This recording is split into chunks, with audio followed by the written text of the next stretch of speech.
नमस्कार दोस्तों, आप सभी का स्वागत है आपके अपने YouTube चैनल ज्ञान स्टडी LMP में।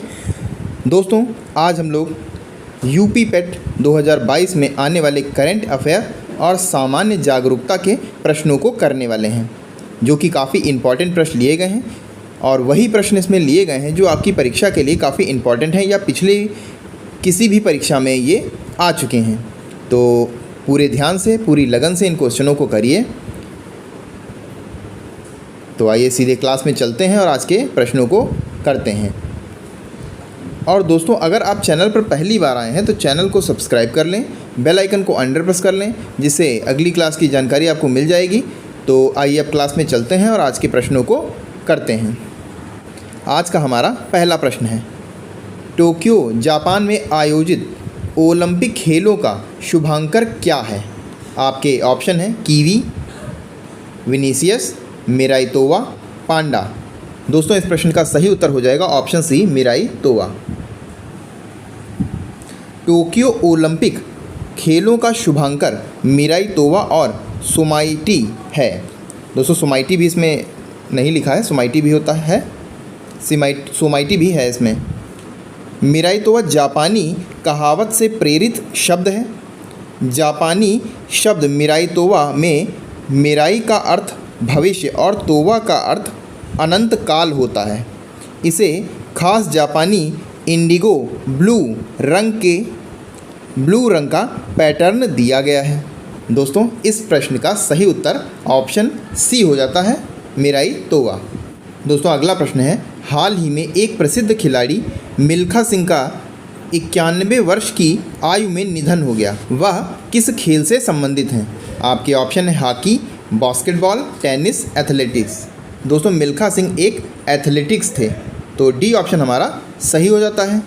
दोस्तों, मिल्खा सिंह को फ्लाइंग सिख के नाम से जाना जाता है और ये एथलेटिक्स से संबंधित थे और इन्होंने भारत के लिए एथलेटिक्स में कई बार गोल्ड मेडल प्राप्त किए, तो डी ऑप्शन सही हो जाता है। आइए दोस्तों, अगले प्रश्न पर चलते हैं। अगला प्रश्न है, इजराइल के प्रधानमंत्री कौन हैं? आपके ऑप्शन है बेंजामिन नेतन्याहू, बी ऑप्शन में है नेफ्ताली बेनेट, सी ऑप्शन में है एरिल शेरॉन और डी ऑप्शन में है रेवन रिवलिन।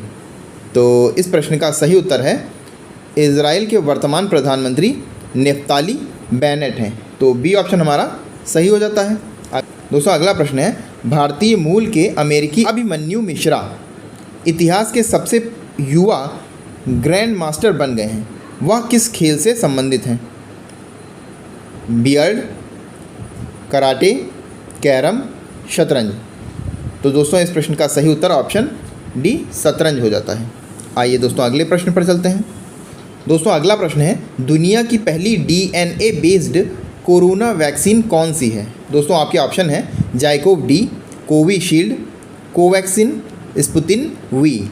तो दोस्तों, इस प्रश्न का सही उत्तर है DNA based corona vaccine ZyCoV D है, तो ए ऑप्शन हमारा सही हो जाता है। अगला प्रश्न है, फुटबॉल का यूरो कप 2021 किस देश की टीम ने जीता? दोस्तों, इस प्रश्न के ऑप्शन है ब्रिटेन, इटली, फ्रांस, स्पेन। तो दोस्तों, इस प्रश्न का सही उत्तर है ऑप्शन बी, इटली। और दोस्तों, हराया किसको है? स्पेन को दोस्तों इसने हराया है, तो बी ऑप्शन सही हो जाता है। आइए दोस्तों, अगले प्रश्न पर चलते हैं। अगला प्रश्न है, हाल ही में कर्नाटक के राज्यपाल के रूप में किसे नियुक्त किया गया है? इस प्रश्न के ऑप्शन है बंडारू दत्तात्रेय, सत्यदेव नारायण आर्य, थावरचंद गहलोत, मंगू भाई छगन भाई पटेल। दोस्तों, इस प्रश्न का सही उत्तर हो जाएगा ऑप्शन सी, थावरचंद गहलोत। अगला प्रश्न है, भारत के शिक्षा मंत्री कौन हैं? आप ऑप्शन है स्मृति जुबिन ईरानी, धर्मेंद्र प्रधान, प्रकाश जावड़ेकर और डी ऑप्शन में है रमेश पोखरियाल निशंक। तो भारत के शिक्षा धर्मेंद्र प्रधान हैं, तो बी ऑप्शन हमारा सही हो जाता है। आइए दोस्तों, अगले प्रश्न पर चलते हैं। अगला प्रश्न है, हाल ही में भारत सरकार ने कौन सा नया मंत्रालय बनाया है? आपके ऑप्शन है कारपोरेट कार्य मंत्रालय, बी ऑप्शन में है सहकारिता मंत्रालय, सी ऑप्शन में है जनजातीय कार्य मंत्रालय और डी ऑप्शन में है संस्कृति मंत्रालय।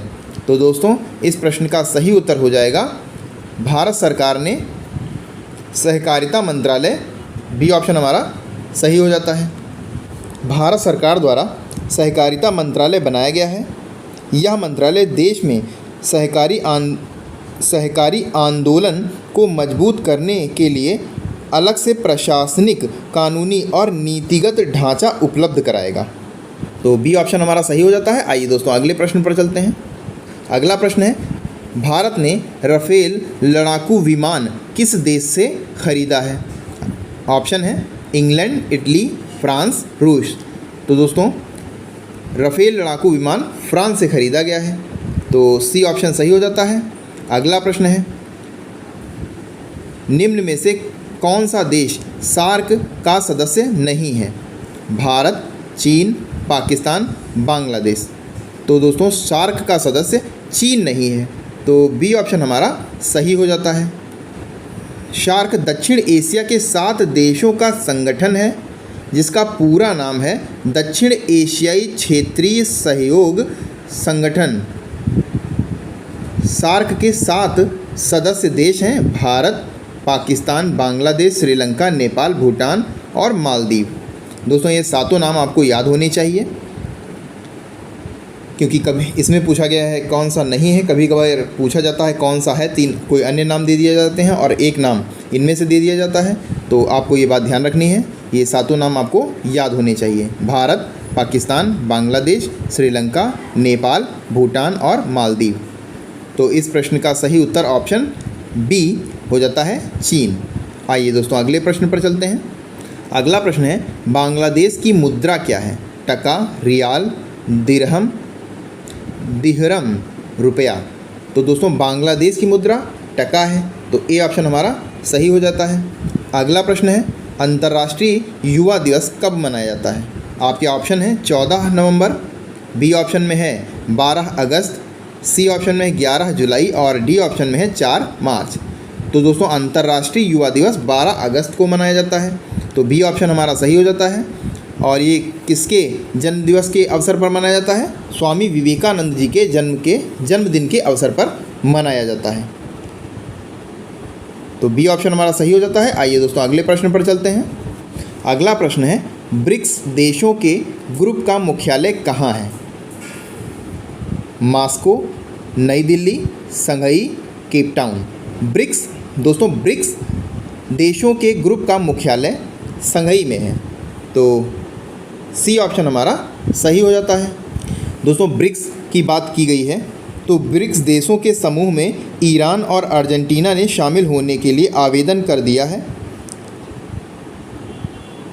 और अगर इसमें पहले से कौन से नाम है इसकी बात की जाए तो ब्राज़ील, ये जो नाम दिए हैं इन्हीं से संबंधित है। बी से ब्राज़ील, आर से रूस, आई से इंडिया, सी से चाइना और एस से साउथ अफ्रीका यानी दक्षिण अफ्रीका है। इसके अलावा अर्जेंटीना और ईरान ने इसमें शामिल होने का आवेदन भी किया है। तो अब ये तय किया जाएगा कि इनको शामिल किया जाए या नहीं किया जाए। फिलहाल इस प्रश्न का उत्तर सी ऑप्शन हो जाता है। अगला प्रश्न है, दुधवा राष्ट्रीय उद्यान किस राज्य में स्थित है? तो दुधवा राष्ट्रीय उद्यान आपके ऑप्शन है उत्तर प्रदेश, मध्य प्रदेश, उत्तराखंड, बिहार। तो दोस्तों दुधवा राष्ट्रीय उद्यान उत्तर प्रदेश में स्थित है। तो ए ऑप्शन हमारा सही हो जाता है। दुधवा राष्ट्रीय उद्यान की अगर हम बात करें तो ये उत्तर प्रदेश के लखीमपुर खीरी ज़िले में स्थित है। दुधवा नेशनल पार्क भारत और नेपाल की सीमा से लगे विशाल वन क्षेत्र में फैला है। यह उत्तर प्रदेश का सबसे बड़ा और समृद्ध जैव विविधता वाला क्षेत्र है। यह राष्ट्रीय उद्यान बाघों और बारहसिंगा के लिए प्रसिद्ध है। तो ए ऑप्शन हमारा सही हो जाता है। आइए दोस्तों अगले प्रश्न पर चलते हैं। अगला प्रश्न है, उत्तर प्रदेश का लोक नृत्य निम्न में से कौन सा है?